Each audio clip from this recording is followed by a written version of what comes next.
We'll record through Zoom. It's gonna be better, I guess. All right. Like this, after each session, you will get the recap as usual because last time, you get it yesterday, unfortunately. But yeah, all good otherwise. Thanks for those. Ooh, you are a lot. Thanks for those who complete the assignments, the first assignment. Well done. All right, let's go. All good from me. Okay, thank you very much, Sulan.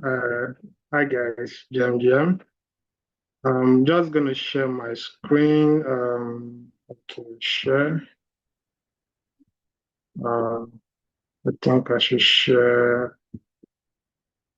Okay, okay. Please, you can see my slides. Yes. Yeah, all good. Okay. Okay. Awesome. Hi guys, Jam again. So today, sorry. First, my name is Tete Talk. Etete, but anyhow you pronounce it is fine. Etete Talk, I'm a software engineer. I'm also a Web3 DevRel, Elix Web3 DevRel ambassador. I'm excited to be here with everyone. So today we'll be building on what was taught from the first class. We'll be really diving into code, Oh, looking at before starting, could you share a bit about your journey about Web3, like how you started and everything? oh, okay. It's quite interesting.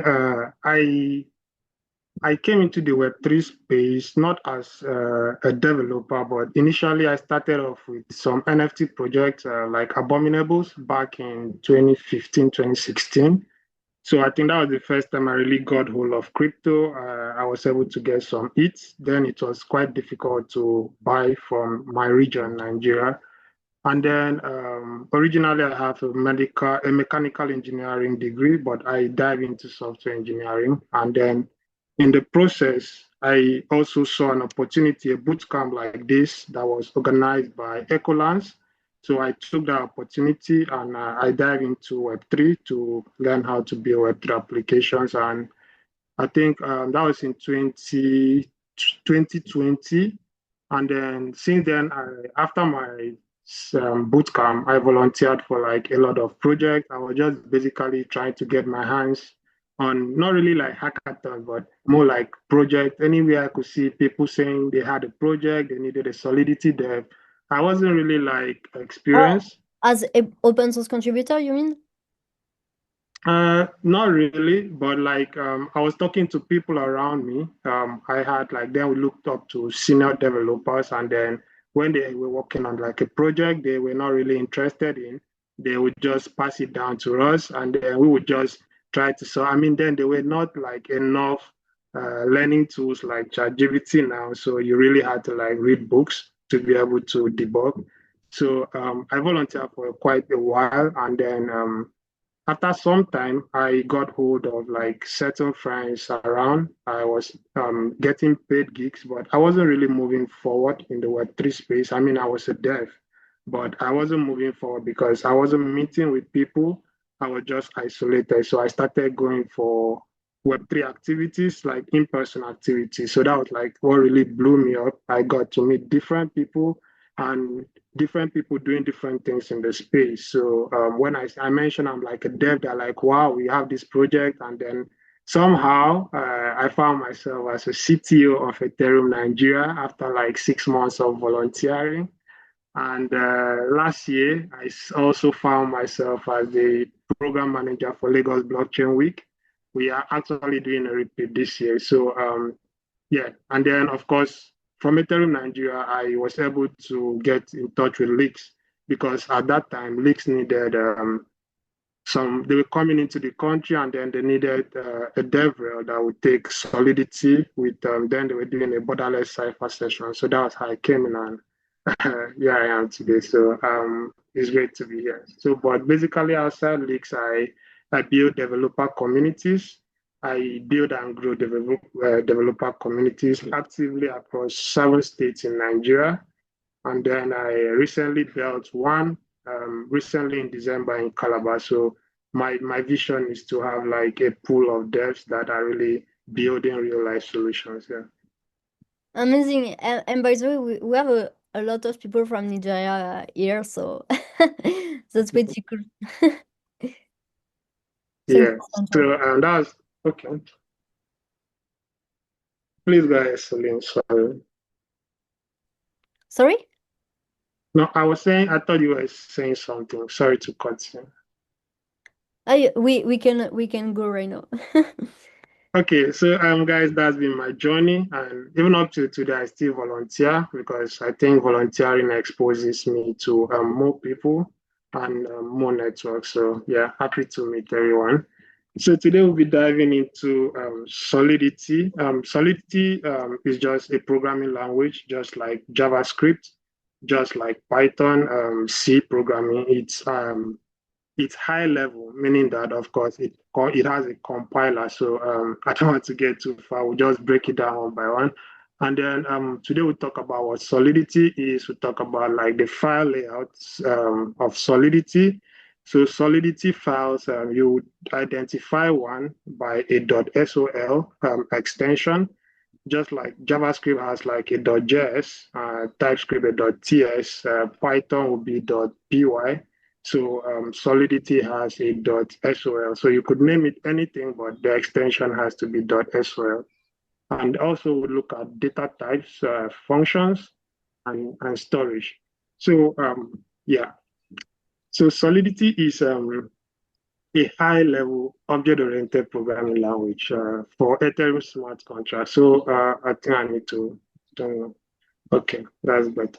So what does this mean? It means that it compiles. So it's high level, meaning that it compiles down to um, bytecodes. Sorry, someone saying something. Can't see. I'm not sure. Someone say something. Uh, Okay, I will mute people, right? Yep, okay. yep. All good. So it's high level. So I was saying it's high level. It means that it compiles. It has a compiler, and then it's object oriented means that, of course, like every other object oriented characteristics in other programming languages like JavaScript, Solidity supports inheritance, polymorphism, libraries, complex user defined structures. But it is statically typed. Statically typed means that unlike like if you are coming from like a JavaScript background, I use JavaScript a lot because I believe most front-end devs are JavaScript. Yeah, so like if you are coming from a JavaScript background, you could literally just declare a variable, say const maybe name, and then you add your string. So, but in Solidity, you have to tell the compiler that this variable is of um, It's good. I will just remove something in the settings. That's fine. okay, thank you. Okay, so like I was saying, I was like, okay, type, statically type. So statically type means that I hope I'm audible. Uh, am I audible? Sorry. Yes, you can talk. All good. Okay. All right. So sorry, guys. Statically type means that you have to declare the type before that's you have to declare the type before compile time so that the compiler would know that maybe you are referring to a string, you are referring to an integer, or you're referring to an array. Solidity also supports some new data types that we'll talk about in a second or in the next two slides. So, but behind the hood, what it does as a programming language, excuse me, Solidity was developed basically specifically for the Ethereum virtual machine. So in the last class, we talked about nodes and how all these nodes form a blockchain. Bitcoin was able to achieve this decentralization, right, security and all of that. But then Ethereum went one step ahead in, of course, utilizing this node and, of course, having an EVM, a virtual machine, running in a collection of all the compute powers of this node. So what this means is that if you're a front-end dev, normally after writing your code, of course, building your front end, you deploy it somewhere, right? Let's say Vercel or Netlify, or maybe some other cloud service, Google and the rest, Amazon. So, but what this does is that they take your code and then they provide you with an environment that your code can run, like a runtime environment in the cloud, right? So behind the hood, you're just paying for a Linux server somewhere, and then your code can run there. So that's the same for the Ethereum virtual machine. So a combination of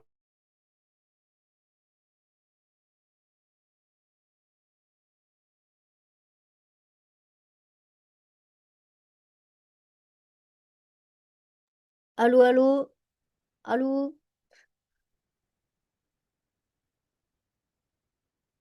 could you hear him? No, yes, bug. The combination of No, what? no. Yeah. No reason. Suspense, suspense. Yeah. Um, all right. Let's wait a bit. all the nodes, of course, Ah, oula. Ah, okay. Ah, so sorry, guys. So sorry. It happens in this region. Sometimes our network just goes off the hook. so Anyway, we're at the combination of sorry. your last word was we're combination of Combination. Okay, let me share my screen. Uh, okay. So, I was still talking about the Ethereum virtual machine. So basically, I was saying that the Ethereum virtual machine is where our Solidity bytecodes, after being compiled by the compiler, it lives on the Ethereum virtual machine. So this is where um, the execution of functions take place. And I was trying to explain that behind I need to take this away. Sorry. I was trying to explain that behind the hood, what really happens is that these bytecodes, I'm going to show all of this in a minute. I just want us to understand how Solidity works and how the blockchain works, because the blockchain basically works with memory. So your Solidity code is going to live in a memory. And then when you declare variables in your smart contract, all those variables are going to live in memory. So you need to understand how this works. You don't really need it when you're writing code, but I want us to have like that understanding, right? So this is what I mean by let me take a look. I think I have a sample I kept open. Uh, it. So this is an example of a Solidity smart contract. It's a basic smart contract. So what this does is, if you compile this, it's going to return bytecodes, which we will do in a minute. And then these bytecodes, if you go to evm.codes, I think, yeah, I'm going to the playground. But if you go to evm.code, basically, I'm going to let this come up. It's taking a while. All right. Oh, here we go. So this is what I mean. Let me come back here a minute. Let me copy this.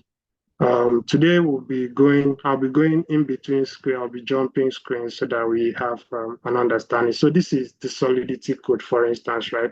So I'm going to take this one out and then I'm going to paste the one I copied. So what I want to do is I want to get the opcodes, right? So if I run this, it's going to give me opcode, but this is the byte. I need the byte code, Yeah.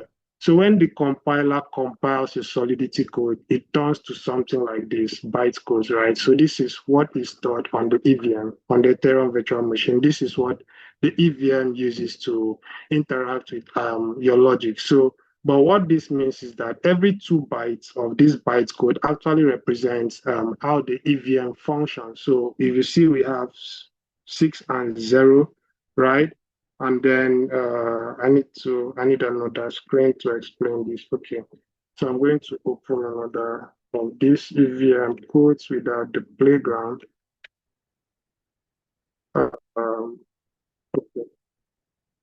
So all I'm saying is that every 2 byte of the compiled bytecode represents an opcode, which is how the EVM functions. So you could have a jump, a add. There are many of them. So we have 60, and that's the first 2 bytes. And then it will come down here. Now this is also how you can know how much gas your smart contract would cost, because for every opcode there is an associated gas amount associated with it, right? So, for instance, the compiled bytecode of that smart contract, we have 60. So we come here to check what is the opcode for 60, and then the opcode for 60 is push.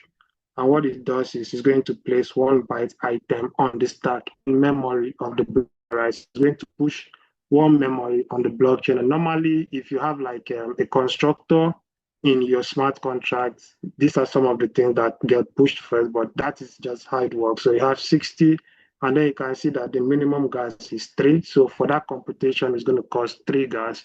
And then we have another one, 80, and where is it? 8 and 0, right? So 8 and 0, what does it do? 80, so 80 duplicates, right? So it's going to duplicate one item on the stack, and then you see that it takes an input this time around and then gives 2 outputs, and it still costs 3 gas. But let me go back to the slide. So all I'm saying is that when you deploy your smart contract, it gets compiled to bytecode, and then this bytecode is what is stored on the blockchain, and then the blockchain uses the bytecode, which is translated to opcode. So yeah, that's just how it works behind the scene. So Solidity is powerful. It allows us to build decentralized applications. And that means it allows us to write custom logic, which we can deploy on the blockchain. And then, yeah, a Solidity file layer. Okay, so this is basically, I'm trying to explain here a layout of a Solidity file. So we'll take it one step by step. So the first is the SPDX license identifier, which of course indicates the license for the source code. So why this is important is because you're writing code and then you're deploying it on a permissionless network infrastructure. So how do you now maybe how do you go about the legality of your code? Like, excuse me, in terms of copyright, how do you go about it, right? So sometimes people write code and then they don't want people to copy their code, all of that. So, but then you are going to deploy this on a permissionless system. So the SPDX license identifier is actually a way for, in short, it's just a declaration. It doesn't really matter, but if you don't have it in your smart contract, the compiler would complain, because what it does is that it makes up part of the metadata of your bytecode. So for instance, if you declare your SPDX license identifier as MIT, of course, it means that it's open source, anybody can use it. These are just some examples. There are many of them. If you declare it like unlicensed with the D, like the past tense, it means that no, you don't want to share it, you don't want anybody to use it.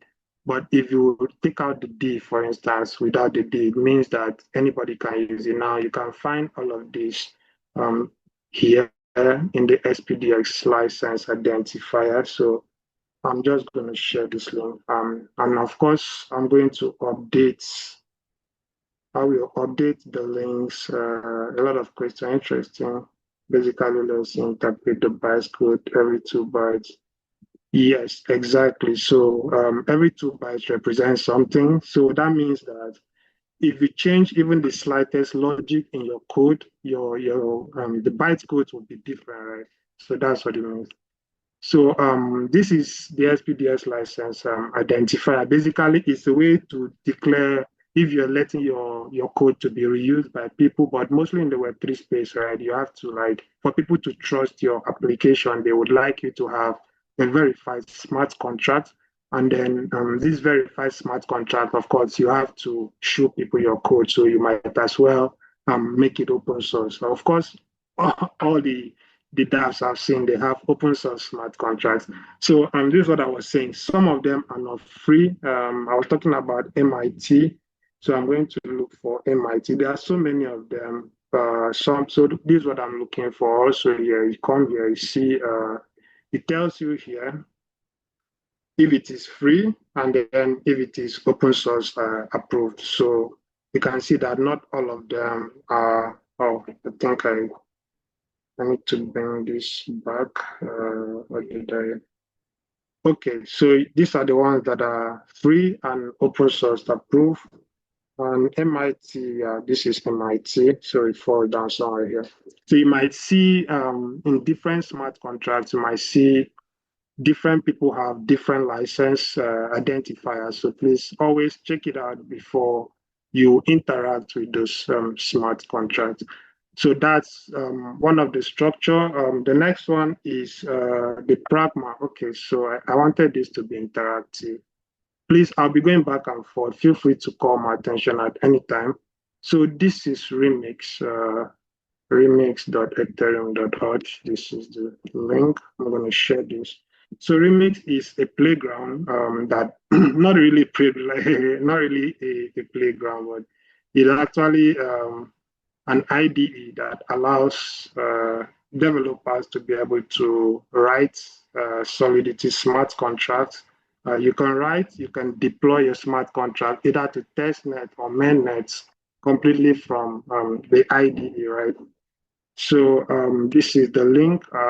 We just want to go through the layout of a Solidity file, right? So I'm going to create a new file.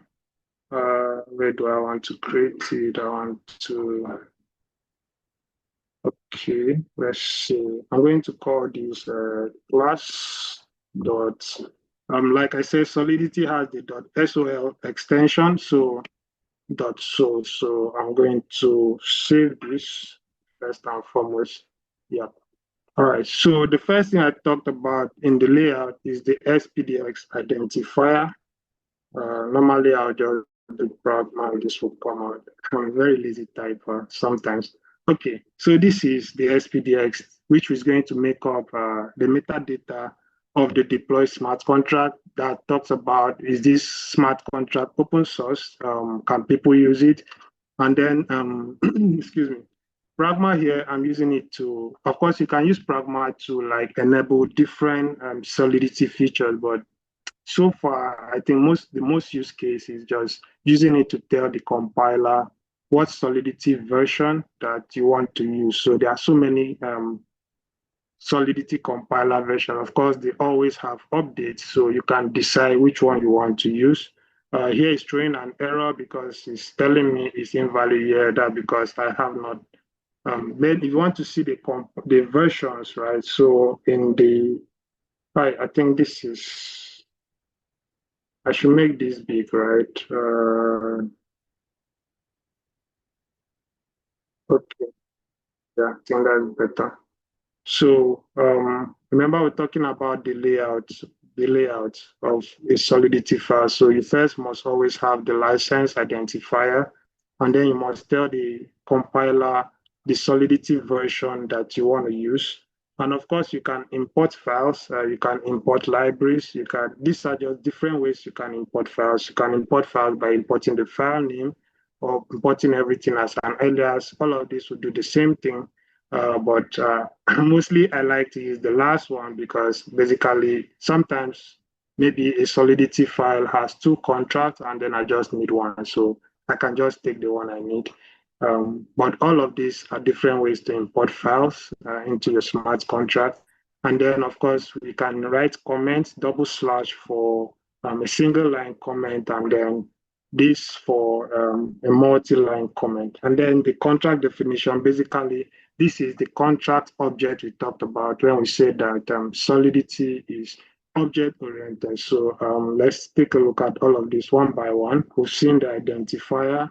So the version, yeah, Solidity version. So to my left in the panel, you see we have a compiler here, and then I need to make this big. Sorry, guys. I always keep my browser very small. Yeah. Okay, then this is a lot better. How do I close this here? Whatever. All right. So this is these are the different compiler versions. So you could decide to use any compiler version that you want. And of course, Solidity also allows you to like declare if you want to use from a certain compiler version and above. So this is the latest compiler version, 0.8.30. So I'm going to use that. So I'm going to use 0.8.30, and then the compiler has stopped complaining. So yeah, so now when I say this, I've not declared I don't have any contract declaration. This is just me telling the compiler that I want to use this, I want to use, I want to use this compiler version. Sorry guys, I want to use this compiler version. So if I wanted to import a file, right? So I could like say import, for instance, the name of the file, for instance, is let's say the 3 pack, right? And then maybe this file is in the just a folder. Then once, so this would be import from maybe dev3 pack.so. So this is one way you could import it, and there are many ways, right? So this is what I do often. There is no file like that. That's why it's complaining. So maybe I need to also redo this again a bit. Okay. So now we can declare our contract. We can make our contract declaration by declaring the keyword contract and then a name. For instance, let's say there's 3 part, I don't know, contract, and then we declare our objects, and then now we have a contract, right? So now we have our license identifier, we have our Solidity version, and then we have our contract. So inside this object is where we would write logic, which would deploy on the blockchain. It could be anything. So at this point, when we compile this by saving it, Control S, what we get in return is these two things. We have the ABI. I need to show this X. I hope I have it right. X. Okay, X draw. Yeah. So I want to show us what we have. So we have first and foremost the bytecode. Of course, this is what is going to be deployed on the blockchain. This is coming up. Okay. Right. So I'll just create this. So this is, I'm going to call this the bytecode. This is the bytecode. Bytecode. Whoa. Okay, so I'm going to put it inside another object just in case. Okay, so this is what our deployed bytecode look like. Remember, we don't have any variables. We have nothing in the smart contract, but of course, you notice that we still have that same 60, 80, 60. Of course, this is when you are deploying to the blockchain, it's going to push it to a stack and then look out if you have any constructor in your smart contract. So this is the bytecode. And then I need one more.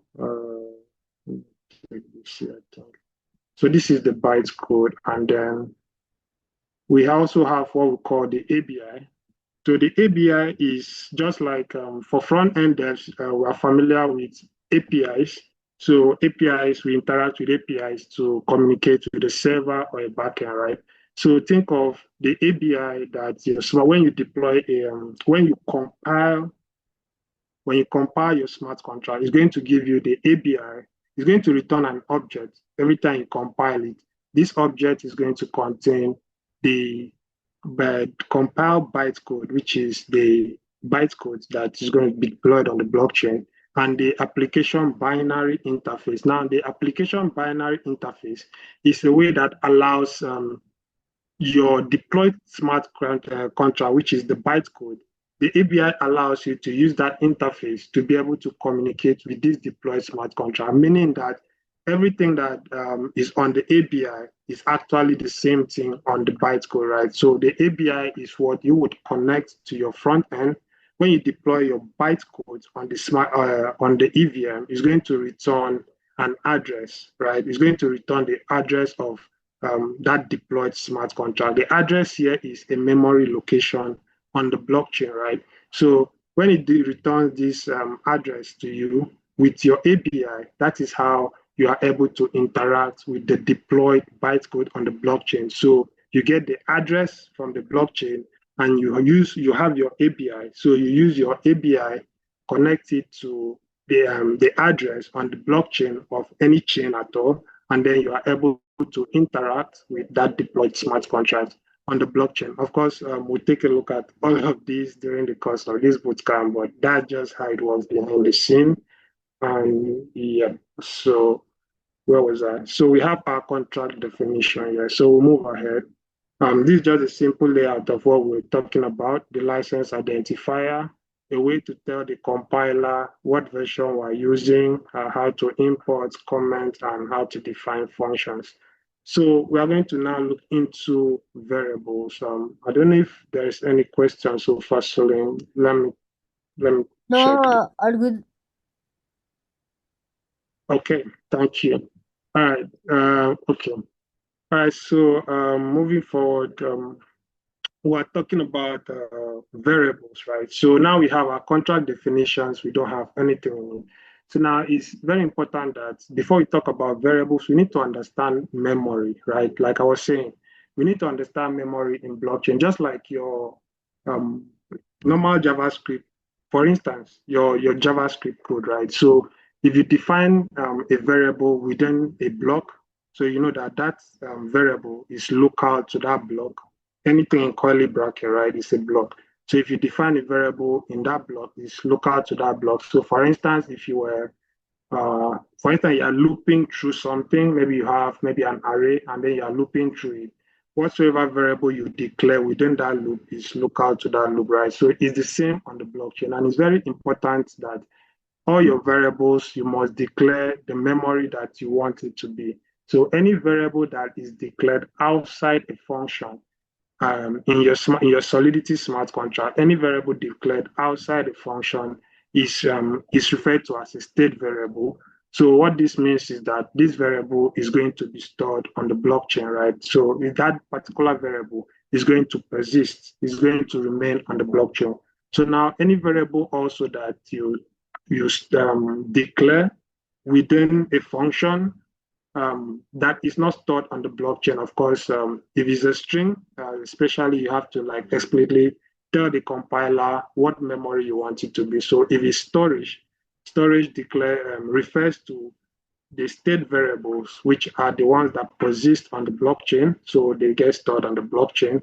And then we have local variables, which we declare within our functions, which we probably want to use for computations. It doesn't persist. So after that function is executed, that memory or that variable ceases to exist. So those variables are local variables. We also have like global variables. So these global variables, think of them more like keywords. So they are native to the blockchain. For instance, message.sender, block.timestamp, all of these variables, they are native to the blockchain. So they are global, meaning you can use them anywhere, you can declare them anywhere and use them, but you are not changing states. You are basically just reading information from the blockchain when you declare global variables. You cannot modify global variables. That's what I'm trying to say. All right, so with this understanding now, we need to also talk about the types. So we have, for data types, right, we have basically two types that we could declare variables for. We have value types, and then we have reference types, which we'll take a look at in a minute. Solidity also supports control structure, right? So the whole essence of Solidity is to allow developers to write custom logic that is immutable, that whatsoever you deploy on the blockchain is immutable. So it has to allow for flexibility, right? So we have, of course, it supports all the control flow from other programming language that we are already familiar with. For instance, if, else, break, while, continue, and the rest. It also has additional control flow, which are basically functions, right? So, for instance, the revert and the require, these are custom logic flows that basically allows us to write or make certain logic conditions, right? Because remember, at the end of the day, the smart contract is like an agreement, right? So it's decentralized. So once the terms of that agreement is met, that function executes. So ability to be able to write custom logic is very, very essential for smart contract developers, right? So Solidity supports all the control flow that we are already familiar with, and also has additional control flows like the require, the revert. There's also assets. There are many of them actually. So yeah, data types. Yeah, so of course, Solidity supports most of the data types we are already familiar with, like for instance, Booleans from JavaScript. In Solidity, we refer to it as bool. And then we have integers, we have strings, we have bytes.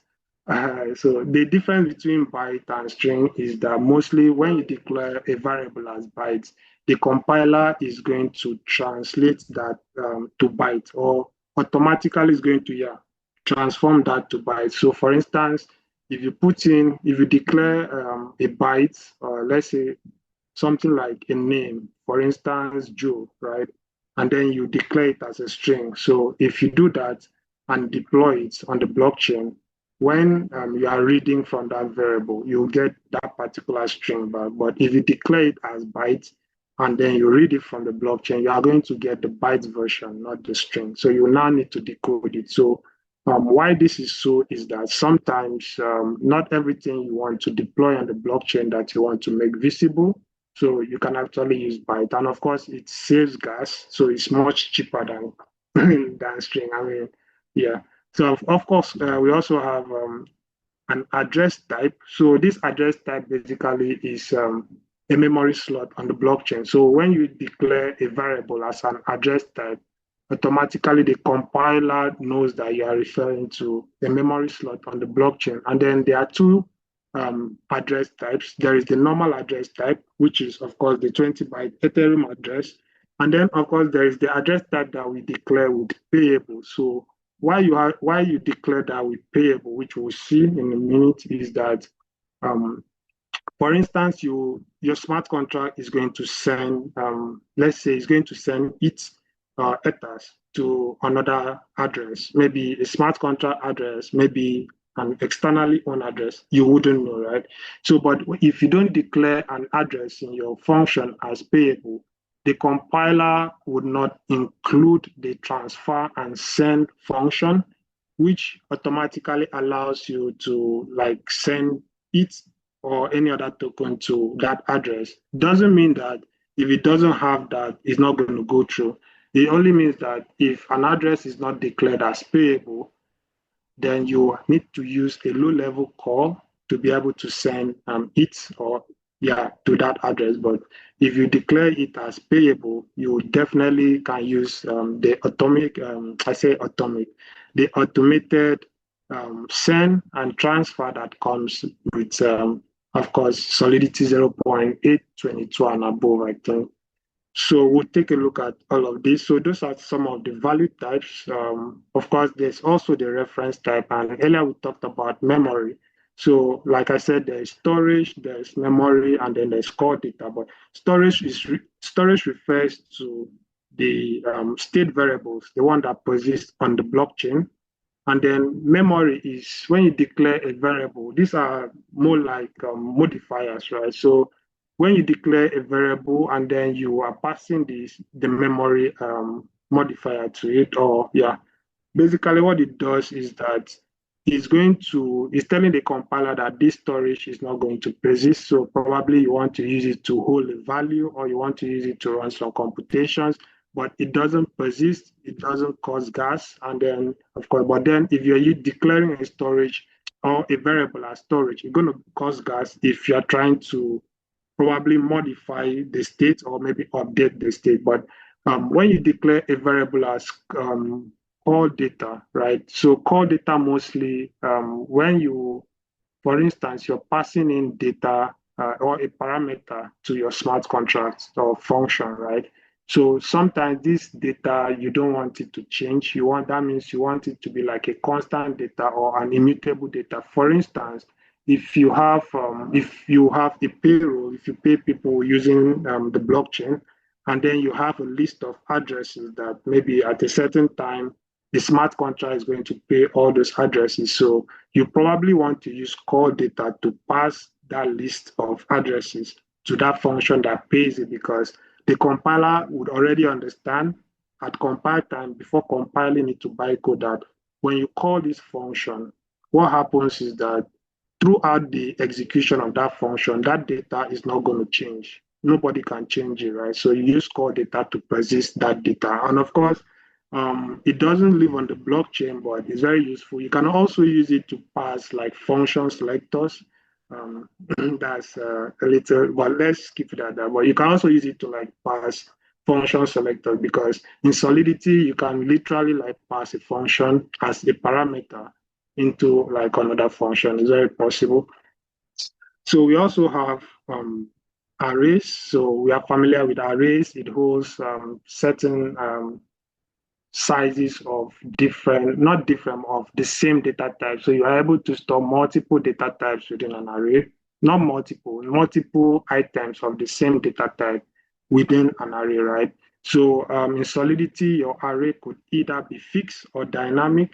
We'll take a look at that. And also we have struct.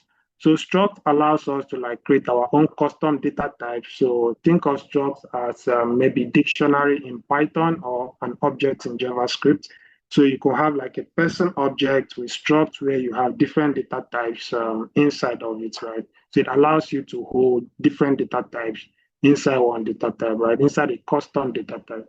And then we also have mapping. Mapping is more like a key value kind of thing, pairing kind of thing. So mapping, I know mapping is available in JavaScript with the keyword map. So basically, it maps one data type to another data type. So this is very useful in, for instance, if you're writing like an ERC20 smart contract, and then you need to like check the balance of people, of the tokens people hold.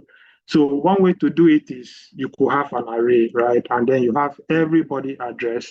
And then if you want to check a particular address, you can look through um, your array, and then you can find a particular address, then check the value of that address, the balance, right? That is going to be time consuming. And then on the blockchain, all of these computations is going to cost gas, because every time you look from index 0 to index 1, you are computing. So it's going to cost gas. Remember, for every of it, the opcode on the EVM is going to execute, right? So every time it executes, you are going to pay that gas for it. So imagine having like 1,000 addresses and maybe you're looking for address 900, right? So you are going to spend a lot. But then mapping simply is a key value that basically you could map an address to the balance, right? So instead of looping through your array of addresses, you could just pass in a particular address and it's going to return the balance. So you could map anything to anything. So of course, depending on the logic you are trying to write, or your smart contract, you can decide to use an array or a mapping, as long as it gets the job done, right?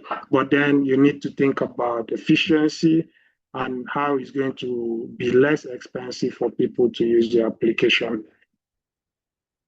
Okay, so I've been talking. Let's see what this looks like before we look at the visibilities.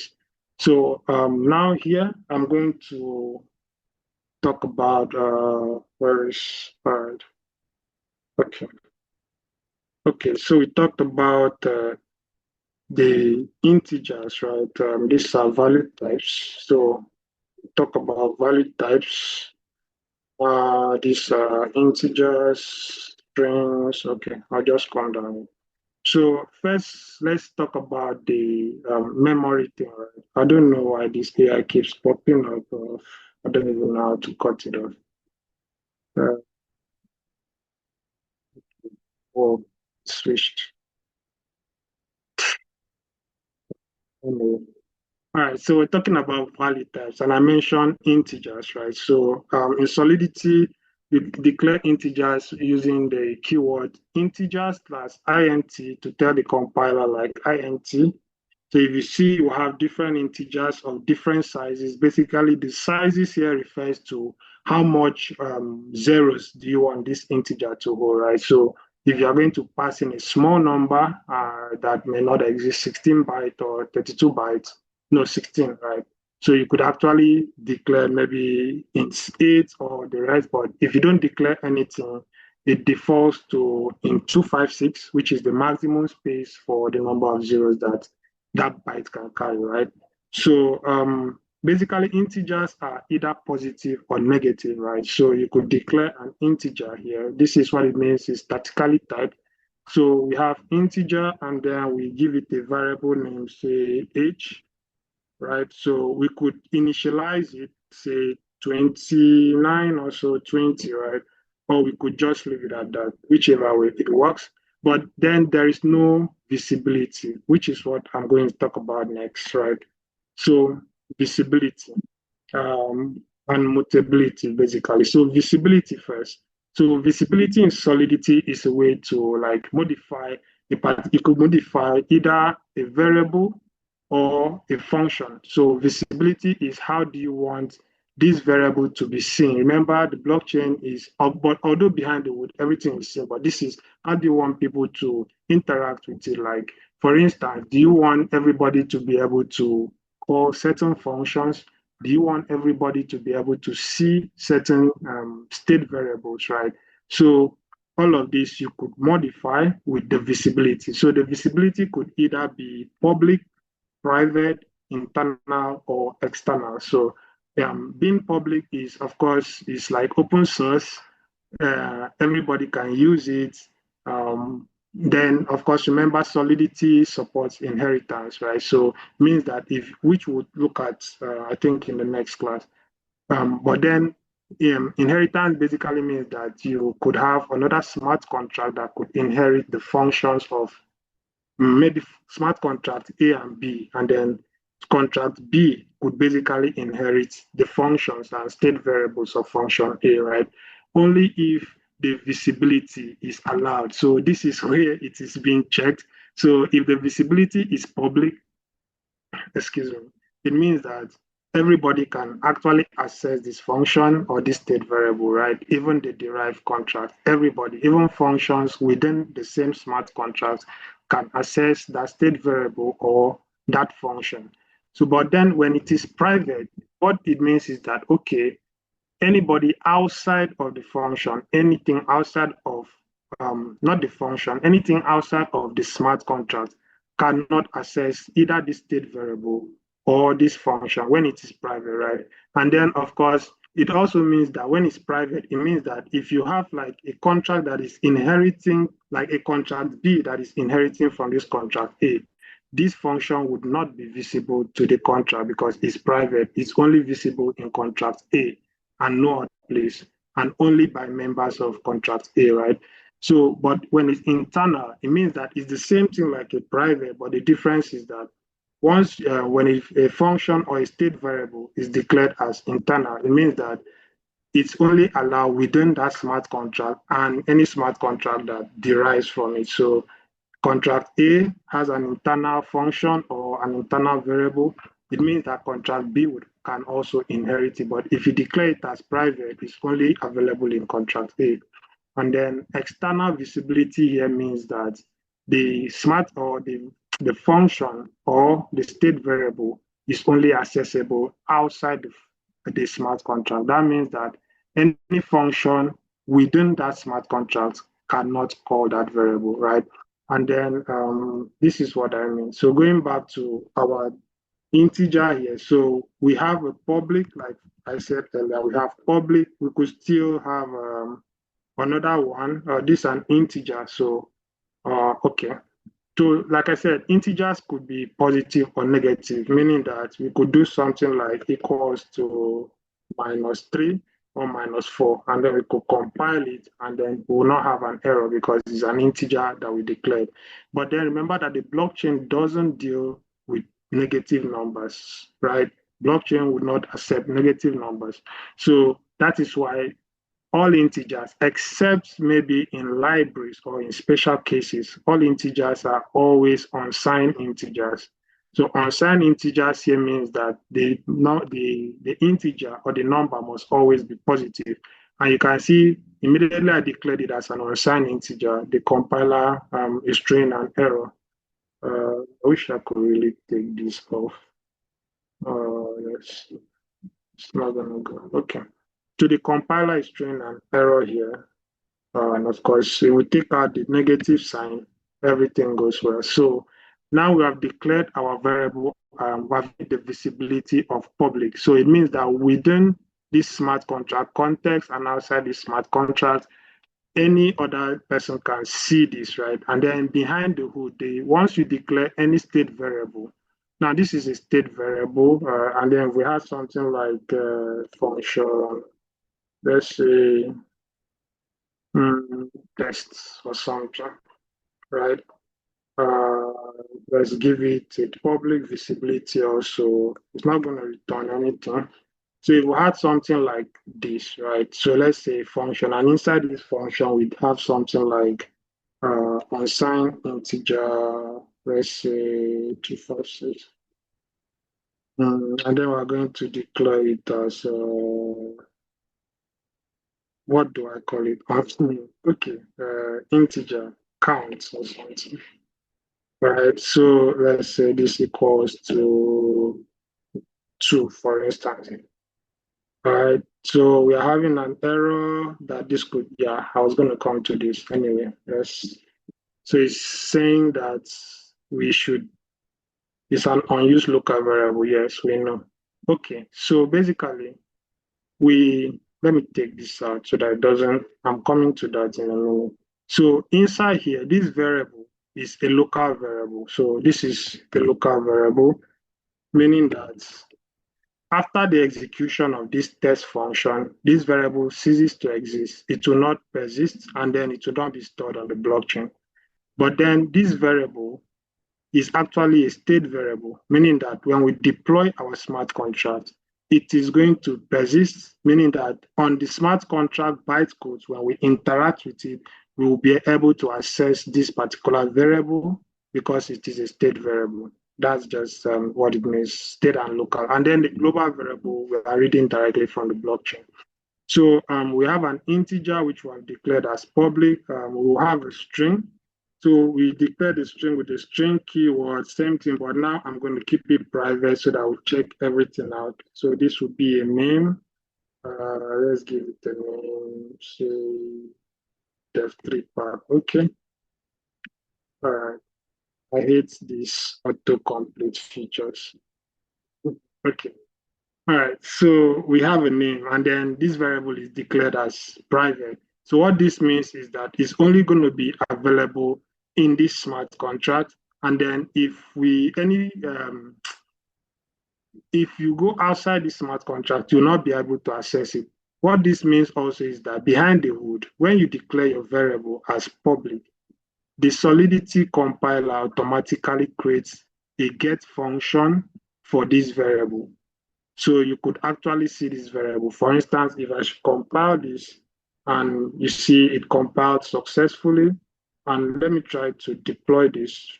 I'm going to explain all of this in a bit just to see. So we deployed it and then we have our contract. You see, we have our function test because it's public. We have the age because it's public, but we cannot see the name because we made it private. So it cannot be seen outside the smart contract. All right. So let's also see. an address type. So we have an address type, and then our address, we're going to make it,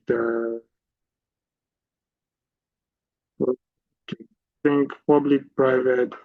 Internal and external really works for functions and not state variables. So if we try to do something like internal, I think it should give us, uh, let's see, owner, right? So, okay.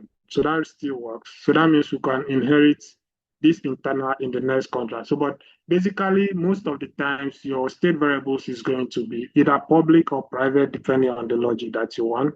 So, also, we've been able to talk about some value types here. We've talked about the strings, the address, and the unsigned integer, right? Let's see, which one are we missing? Bytes, okay, and booleans.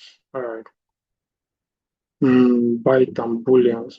All right, so bytes, we're going to see in a minute. So what I'm going to do is I'm going to make this string public so that we see the difference, right? So, and then I'm going to make exactly this, but I'm going to use the bytes type instead of the string. So I'm going to declare a variable here as bytes. It's giving an error because of name. So naming convention, I have to change one to. Oh God, I'm terrible with names, right? I'm just gonna add an L here. So that's so these are both def3 pack strings, but if I save this, I'm gonna delete this and deploy this again. Come back, I should be able to see all of it, right? So now I see the name, I see the name L, which is the byte. I see the name, which is the string. So if I call that function, I can see the name def3 pack, which is what we put here.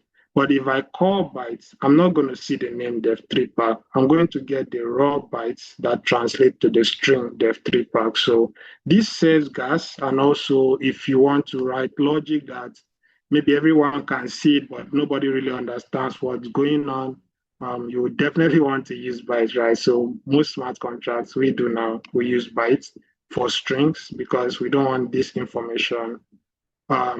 No, this one, the dev3 pack on the blockchain, we rather have this. And then we have an algorithm in the backend that would basically decode this back to string.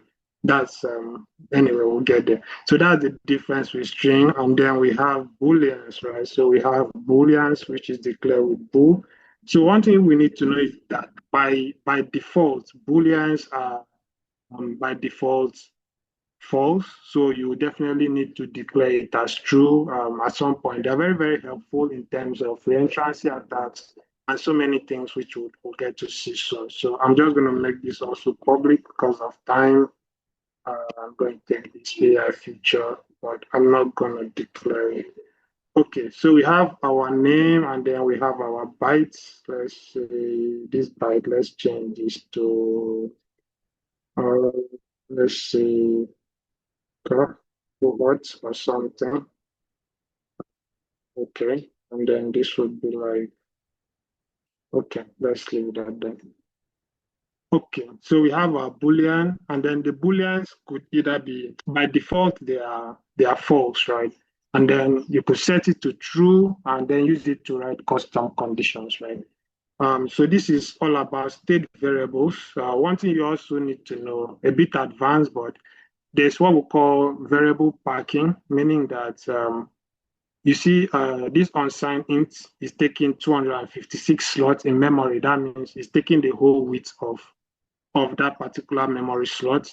And then we have a string. A string basically is going to take the same, which is 256, because a string is under the hood an array of bytes, right? Of characters, right? And then the bytes will do the same thing depending on what you input. So the more we have it, what I'm trying to say is that this is going to take up a whole slot, which is 256 bytes.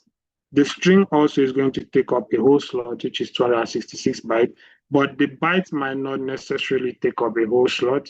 And then an address is 20 bytes, so you have 20 bytes, which of course in the compiler, this and this could possibly belong to the same memory slot. So we don't really need it now, but it's important we know. But you could also check it out.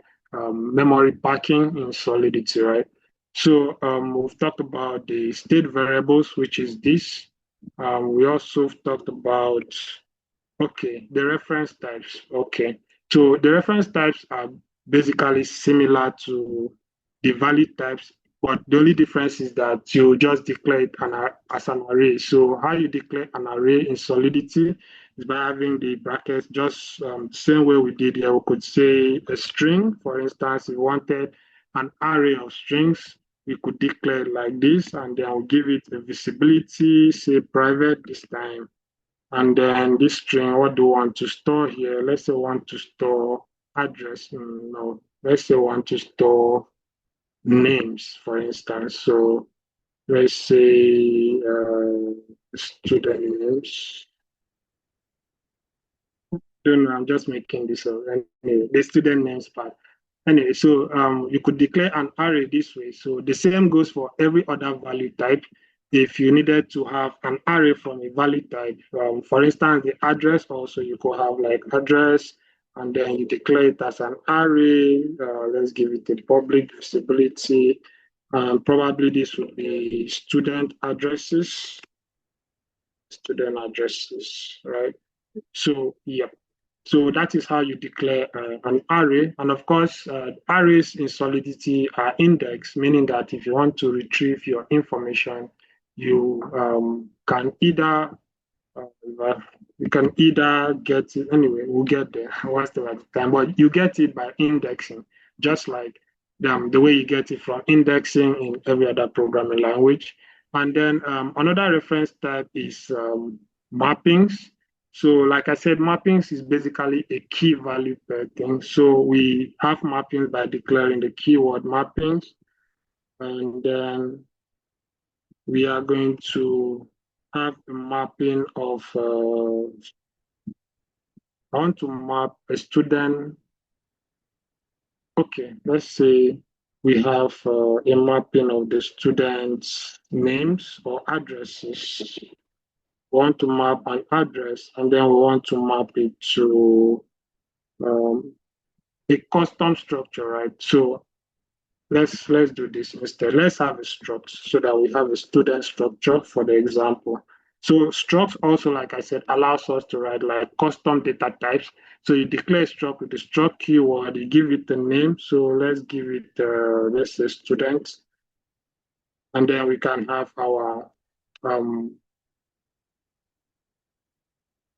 okay, so that is strange. So we'll give it a name student, and then we could have multiple data types inside of this. For instance, if we wanted like this student name, we could say a string. Then the string would be, we'll call this maybe name again. I don't know. And then we could have the student address, right? And then it's an address type. We could say ID here. What other information would we need? Okay, so we could have anything. We could have an array here. Let's say an array of scores on sign int 256, and then is an array of scores or marks, anyone. So we could have anything here, right? And then this struct allows us to group together different data types inside a custom data type. And then I was talking about mappings earlier. So mapping is a key value pair. So I'm just thinking we can break this down and instead of going back and forth. So here now we can use mappings to actually map every student address to this particular student object. So what this I'm trying to say here is that when we pass in a student address, we should be able to get the student name. Okay, we're going to pass in the student address. We don't need the address. So we could take this out. It's going to return the same thing. So we get the student name and probably the student's course in this class, just for instance. Could be many, many other things, right? So we're going to have this mapping of an address. In this case, we're going to map this address to the object, which is student, from the name student. And then we're going to give it a visibility. It's going to be public. And then what do we call this mapping? Let's say student profile, right? Something like this. So student profile.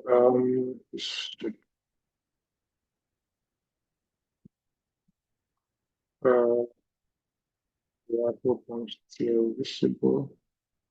Okay. All right. Any questions so far? Oh, 38. Wow. Guys, the character length of the bytecode, is it depending on contracts by default, subcode? Okay, please, I'm going to take questions. Does anybody want to ask a question? I'm seeing so much chat here. Anybody wants to ask a question right now? I feel like I've been talking for a long time.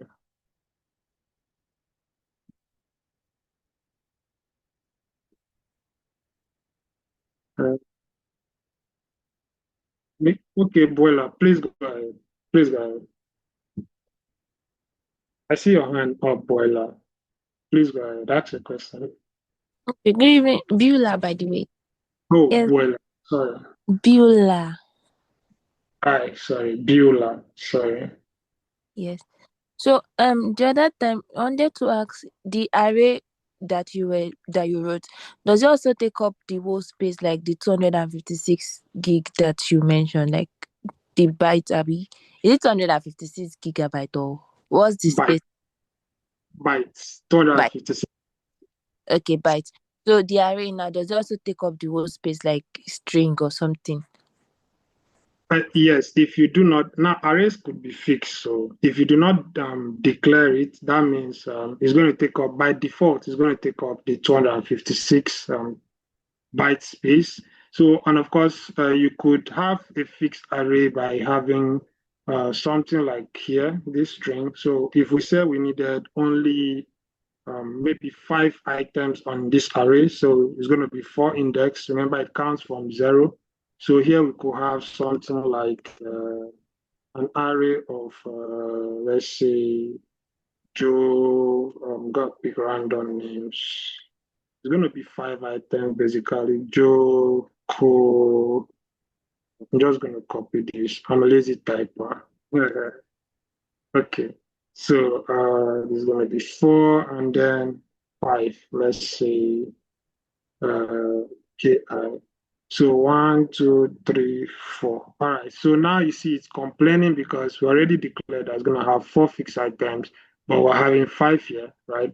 So you could have a fixed array or you could have a dynamic array. So if I take this out, it's going to stop complaining because the items are in order. So this is like having a fixed array of items that you want to define. That's you telling the compiler before time.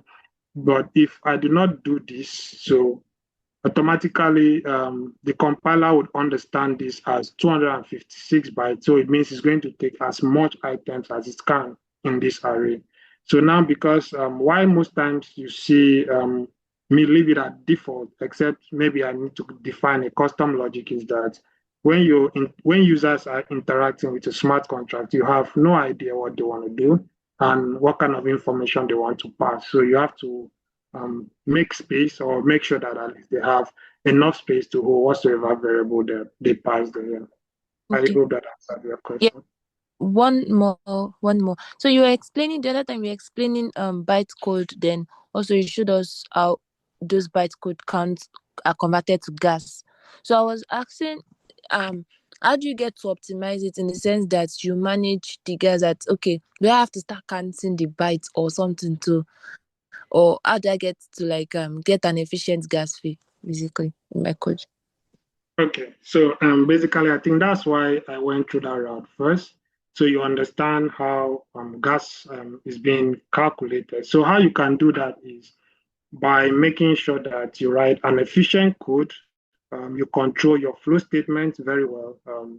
You also ensure that except unless you have to, you reduce the number of computations that your smart contract does. Computations in this case refers to, for instance, a loop. So a loop is going to cause gas because depending on the items, every time the opcode moves, it's going to cause a certain amount of gas. So every loop is going to be expensive. certain keywords like revert are expensive because they kind of like they are heavy because they revert, they set they ensure certain conditions are met by enforcing it, right? But there is an alternative to that in the revert. So if you use like a revert statement, the what happens is that that logic that maybe the user called that function for any reason and that condition was not met, when you use revert, it's going to return the gas.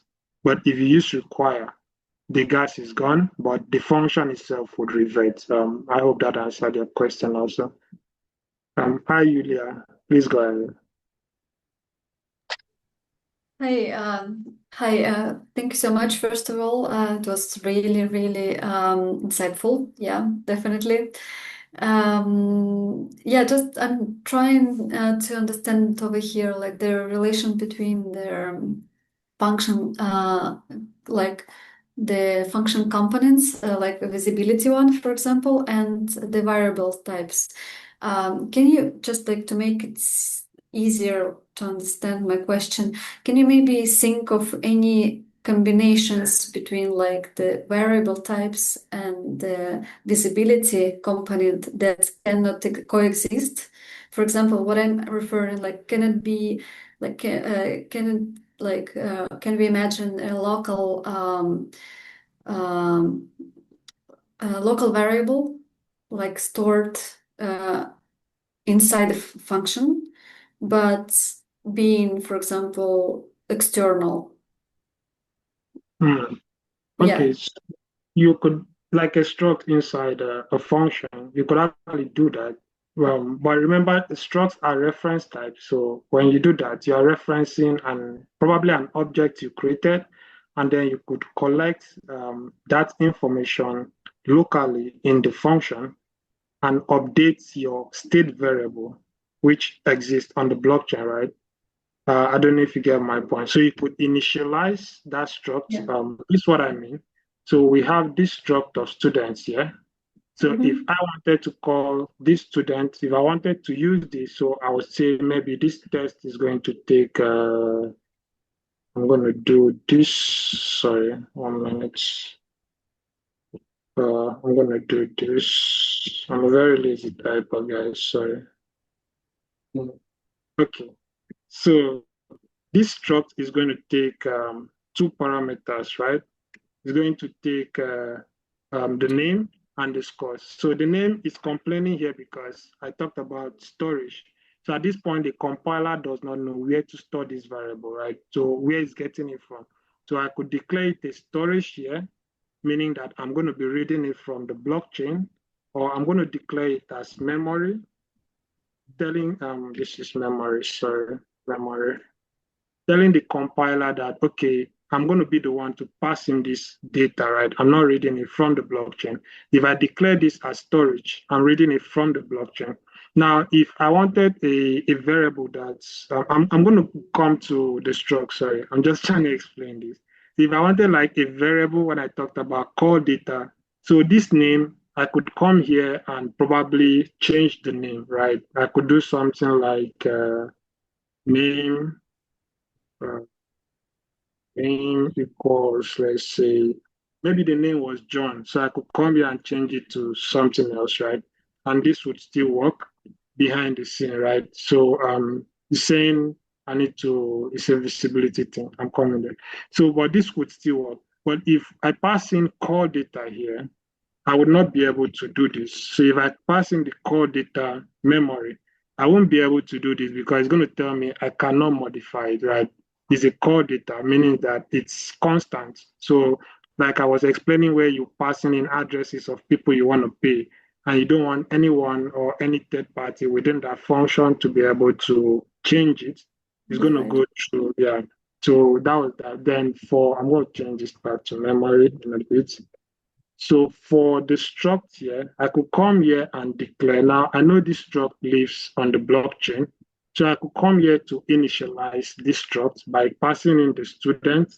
So remember, it's a custom type now. So I declare the type first. So the student type tells the compiler that I had already declared this custom type called student. So I could pass it as a type, right? So, and then I'm going to pass it this time in memory, right?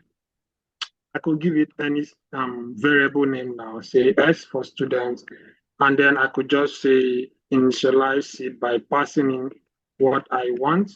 And in this case, I can pass in the name and scores, right? So I could then take this name at this point and pass it as pass it as name would be name, not student, sorry, name. And then I could pass this is name here. Name. So at this point, I'm taking these parameters which I passed into the function, and then I'm initializing it locally because I declared memory here. So it's not going to exist after this function. So I declared it as memory. And then what I can do next is I'm going to now take this, I need an address. Okay, so let's say an address because I want to explain something. Let's say address of students, student return underscore. All right. Okay, so now I can now take this and now I can now say that for I'm looking, okay, I see this. I'm looking for this mapping. So now, and I can now say that for this data that I have collected, I'm going to now map each student's address, which I get from here, to this data such that every time I pass in that address, I'm able to get the whole information about that student. So I can do that by simply passing my student profile and then what's happening here? Name does not match function declaration. What's that? Oh, it's name, sorry, with an underscore, right? All right, so the issue was coming from here. Okay. All right, so at this point, I have initialized this. So I hold that data in the function. I could do two things actually here to store it on the blockchain. I could store it as a mapping, which I have done here. So basically what I did here is this is the student address, this address, and then I'm mapping that student address to all of this data, which is S, in this case, this one. So I could do this or I could store this in an array, right? So basically I could come, let's say, which array do I want to do this? An array of, I need an array of this data type students. So I'm going to store this in this array, right? And I'm going to make it public. What do I have so many students. What do I use? Studs this time. Sorry, I'm terrible with names.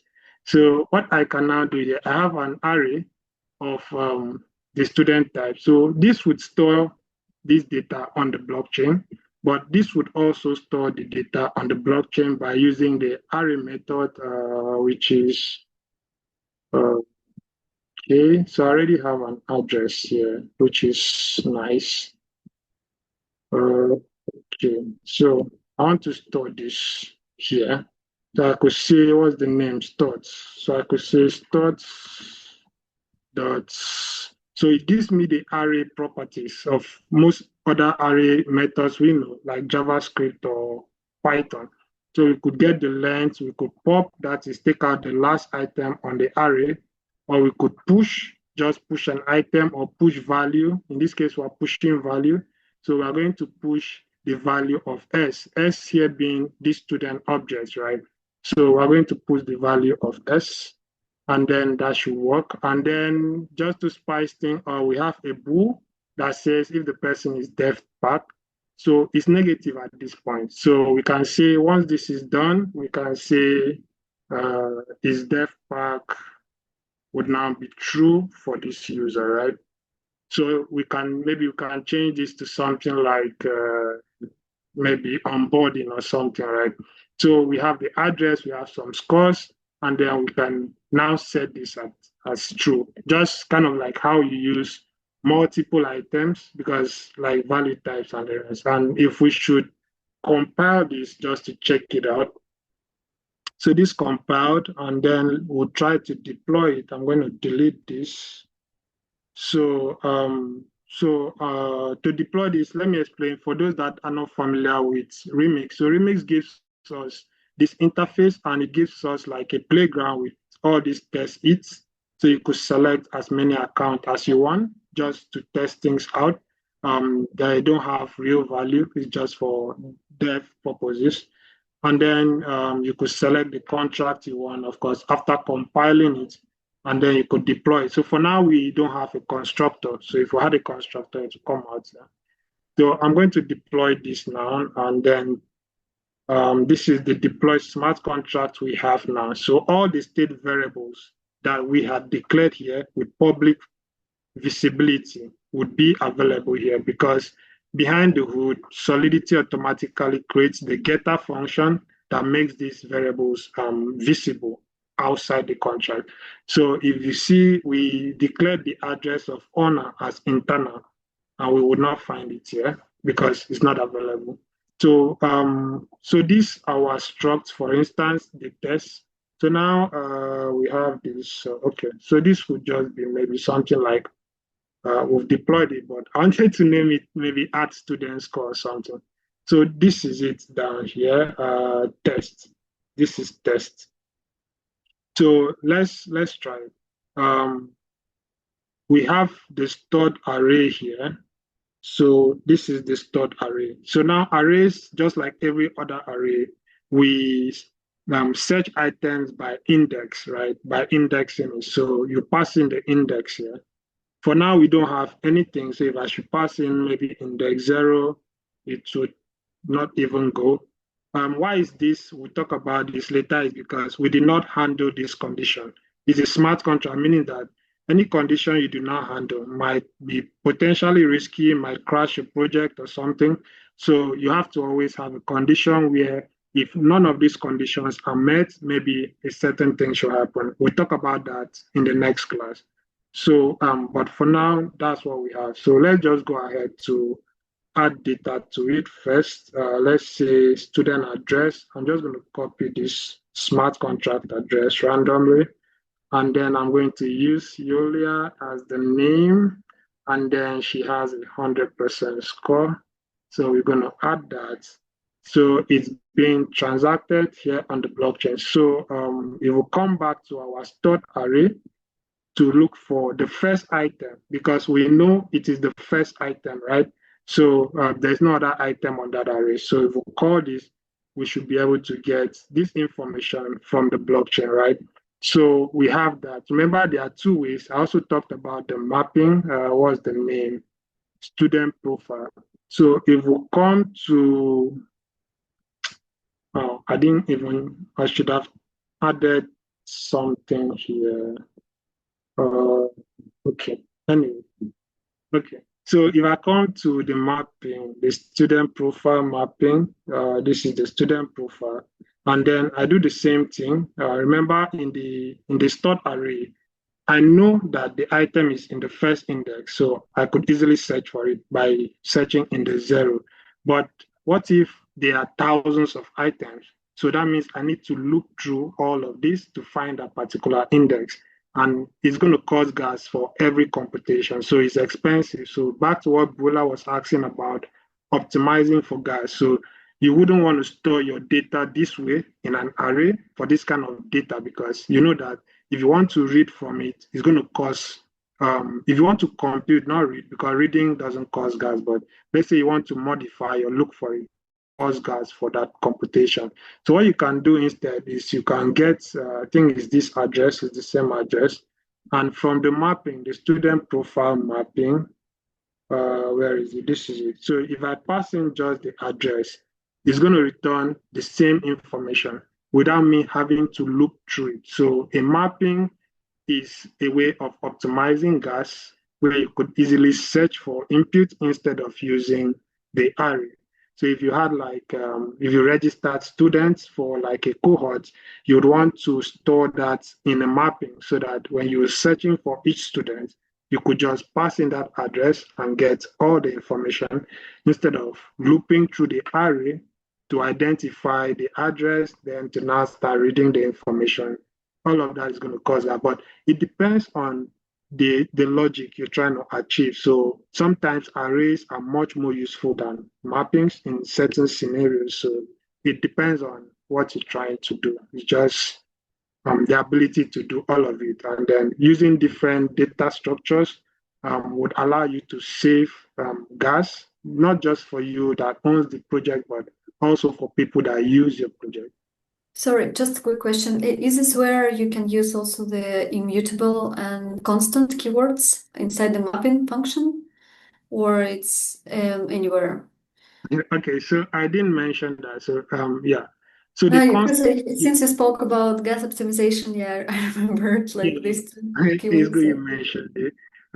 Basically, the constant keyword, it's unique. The constant and immutable keyword is unique. Most times you don't find many people use it. The reason why is because I could come here and declare this h as uh, constant, right? So what this means is that what this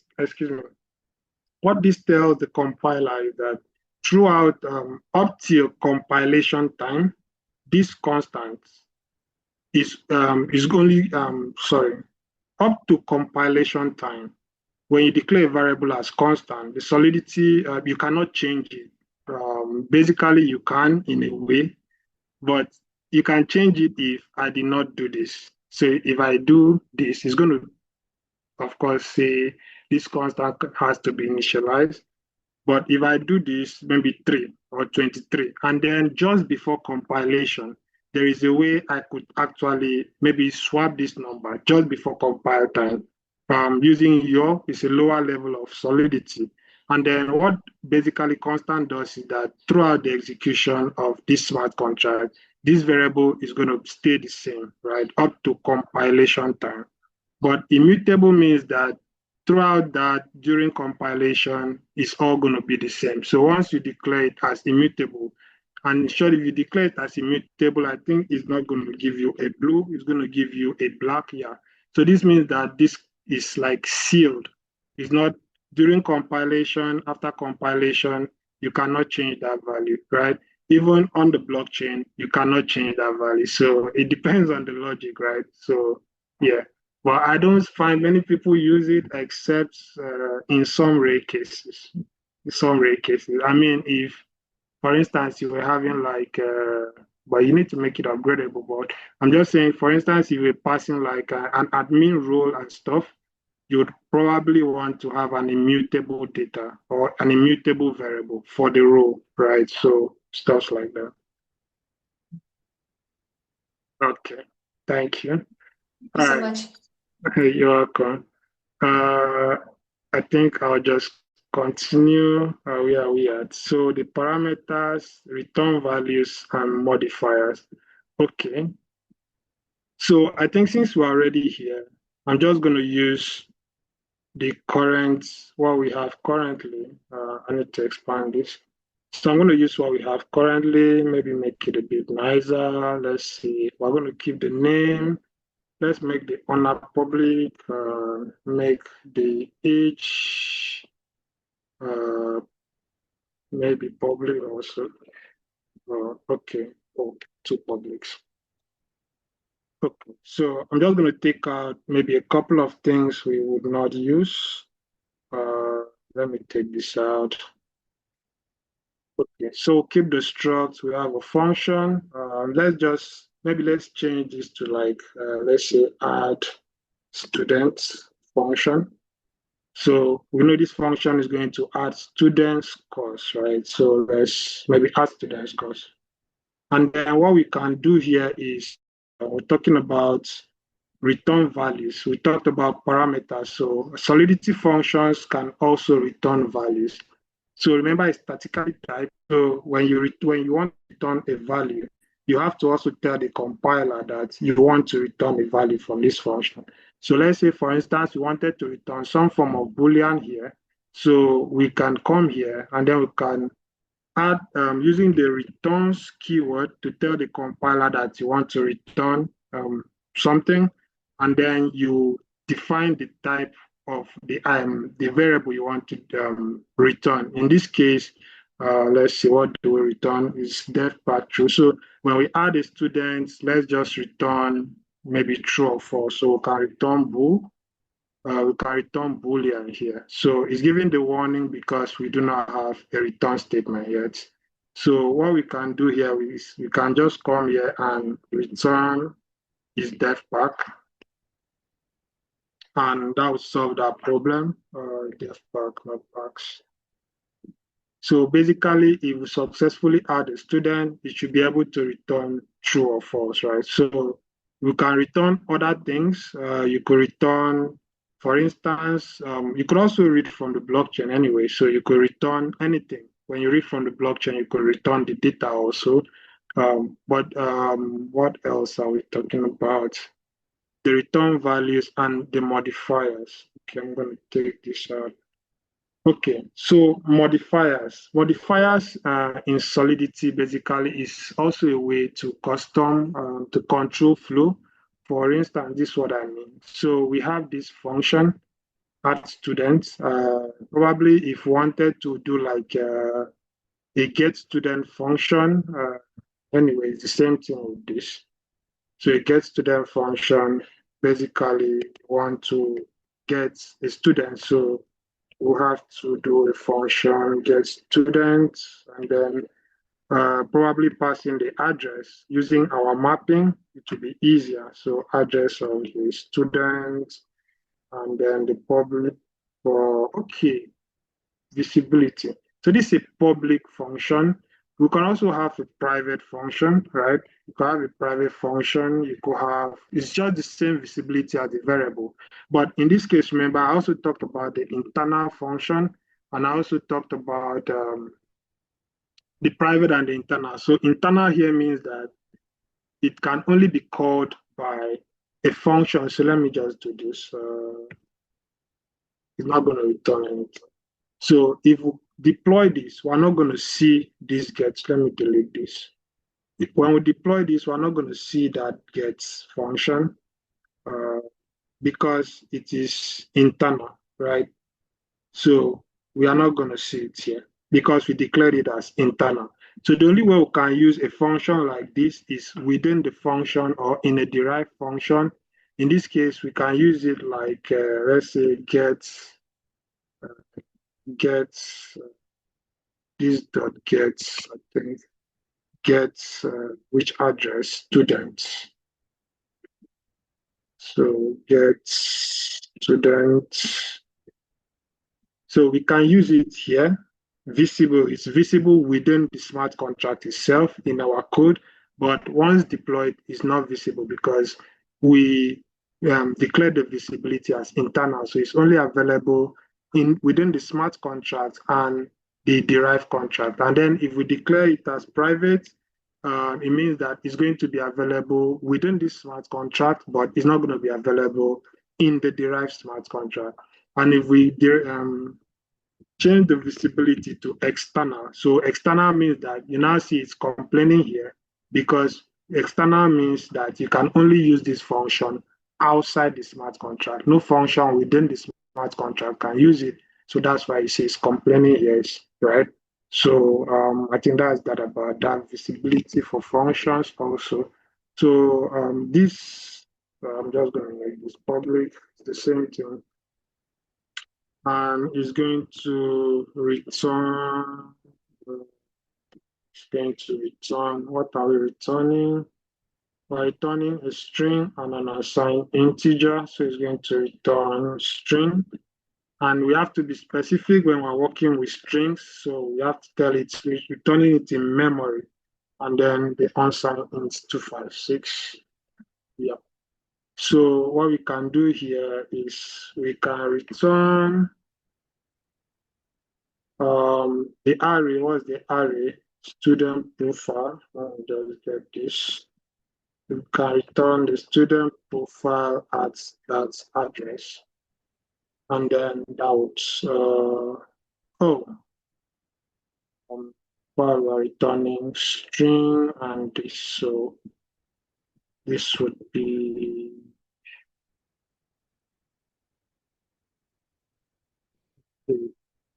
Sorry here. What's the name? I need to find the name. So we need to return the value itself, the string, and then the scores itself. So this would be uh, need to give this a variable name. Okay, so we can, let's do this instead so that I don't go down. So we can return this dot, what is the first thing? From me, and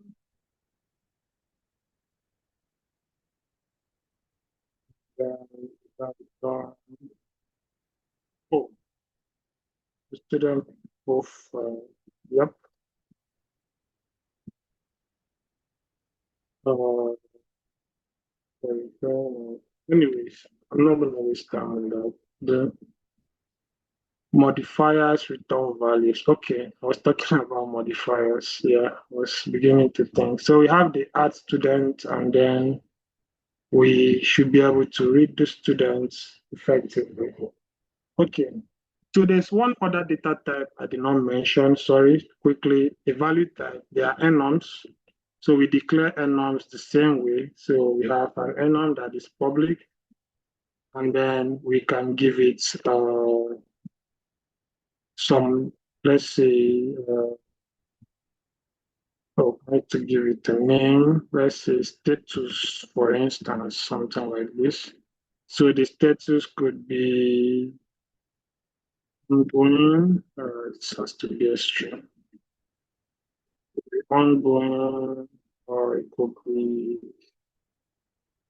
completed or failed.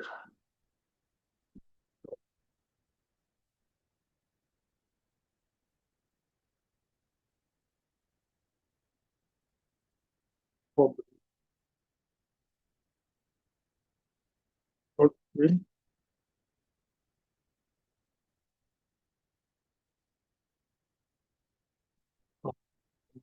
Sorry, I don't know. So let me see. Status.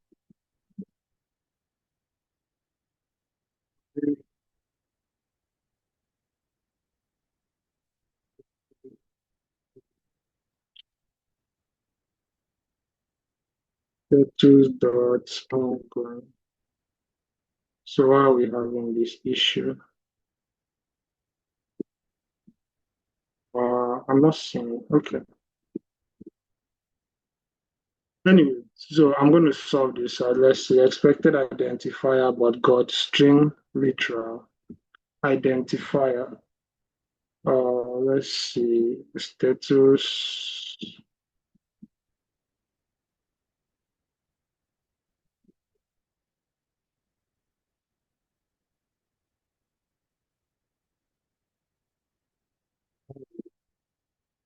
Sorry, guys. I think I'm wasting too much time. But this is a way to declare enums. I don't know why it's giving this. Let me take this out.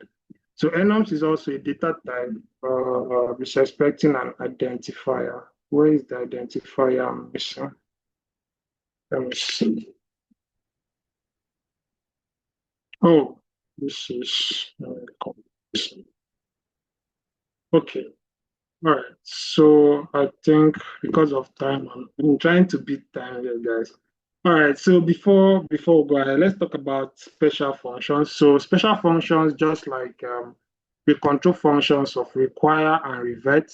Basically, we have special functions called like receive and fallback. So what they basically do is for a function, for instance, your smart contract to be able to receive it, it must have it must either have a payable address being sent from the other smart contract, or it must have a receive function. So the receive function basically is what allows your smart contract to receive it. Remember, smart contracts are not externally owned accounts, they are smart contract addresses. So to be able to receive it, low level, you can send it with messages to smart contracts.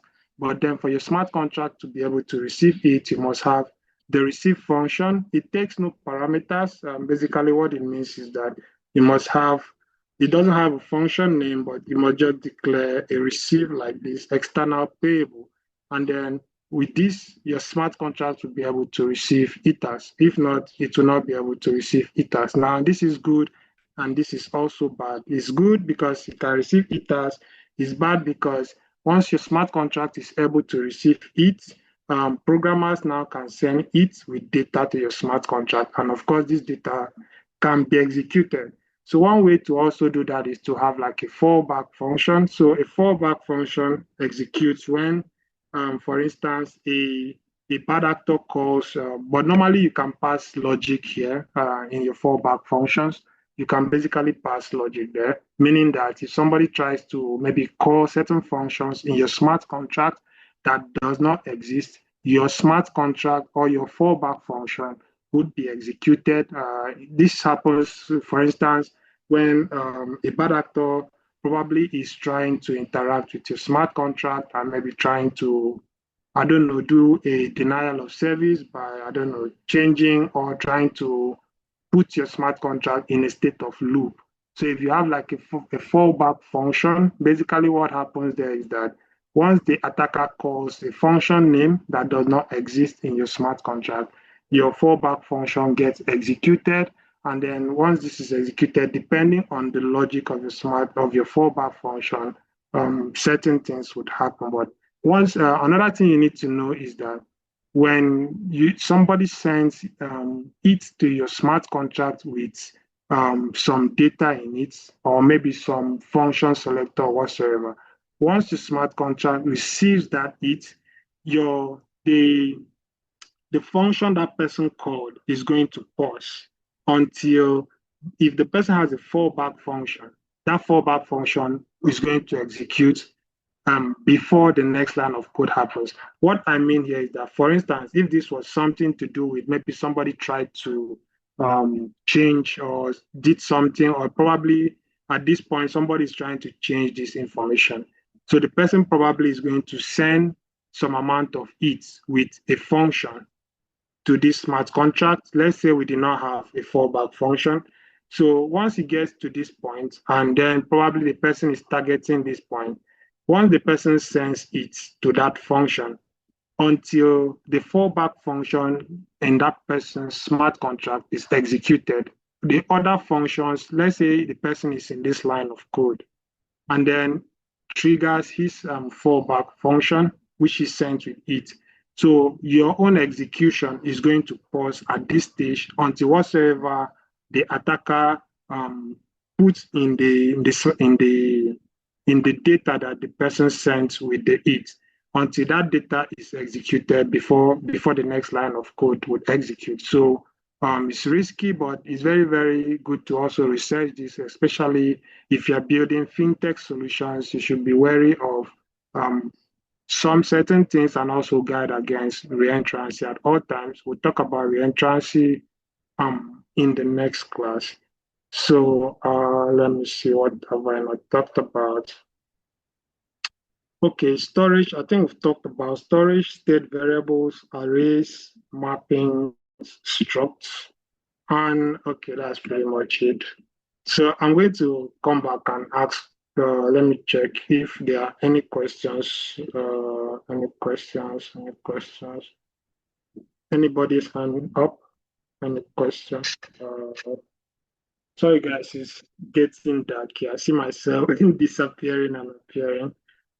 Let me see. 41 chats. Can we have more than one smart contract like contract store? Okay, I think that was being answered. Right. Sorry, I can't put my hand up because I can't see the hand icon anymore. May I ask a question? Yeah, please go ahead. So I just wanted to check with you that we use the word state variable often. This is not equivalent to a global variable. No. So a global variable, it's That would be on the blockchain, sorry. yeah, the global variable are variables that live on the blockchain already. Yeah. You cannot modify them. So example would be the block timestamp. That's a Mm. global variable. And another example would be probably you did a transaction. So the transaction hash would be a global variable, meaning you could read all of this from the blockchain, but you cannot really modify it, right? So Got that's it. why And a state variable for you is what is available on the contract, on the smart contract, and can be modified. exactly. So the state variable basically is the one you declare in your smart contracts outside the function. So any variable you Mm. declare outside the function would be treated as a state variable. So it will be stored on the blockchain. Okay. Thank you. All right, you're welcome. Um, any more questions?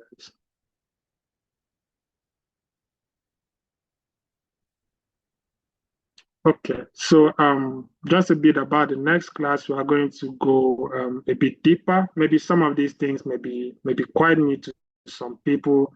We have links that in the resources in the classroom that would basically take you to give you more exposure about this. But in the next class, we're going to dive more into this.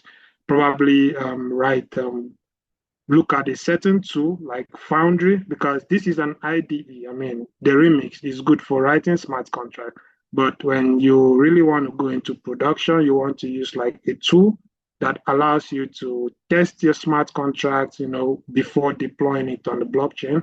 So you can do that with tools like Hard Hat or Foundry, right? So we'll be also looking at Foundry in the next class, and yeah, but I'll go a bit over the assignment also. So the assignment says you um, she creates a smart contract that allows users to register and update their profile. So basically, I think it's just what we did. You could have your defined custom structure and then have a function that could users could create, and then you store that information on the blockchain using their state variables, right? So if you have any other question or any question about the assignment, of course, we can always communicate that in the group and in the Telegram, and then we'll be able to respond to you. So I think, Sorry, just a quick one. Are we going to use Remix for that? sure, you could use Okay. Remix, you could use, if you're familiar with any other tool, you could also use that. I'm just Okay, like I'm using Cursor, so we don't need to deploy it, right? Like just to push it to GitHub and share the link. Sure, sure. But I'd say test it out yourself in Remix. I mean, Remix is a playground. So it basically allows you to, simulate real world scenarios that without costing you anything. And yeah, I think, yeah, you don't need to deploy it on any blockchain yet. Okay. Okay.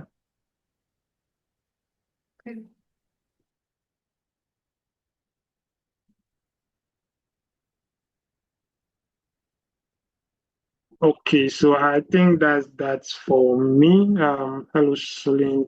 Are you there? No, all good. So someone asking for the deadline. So the deadline will be on July 22. So it's during just before the next session, I guess. Um, yeah, exactly. So we will provide the recording session tonight. So I think it's like in 1 hour, something like this. And yeah, all good. Um, so I think that's fine. All right. All right, let's go. So take care. By the way, I have a call with you, Yula, in like 30 minutes, I guess. Yeah. All right. Thank you, Tete, for this presentation, for this workshop. Hope everyone like learn a lot. Like it's the first step. Next time is gonna be a bit more complex. But yeah, we're available on Telegram and yeah, are good. So thank you, and see you next week. Take care. Sleep well during this weekend, and yeah. To just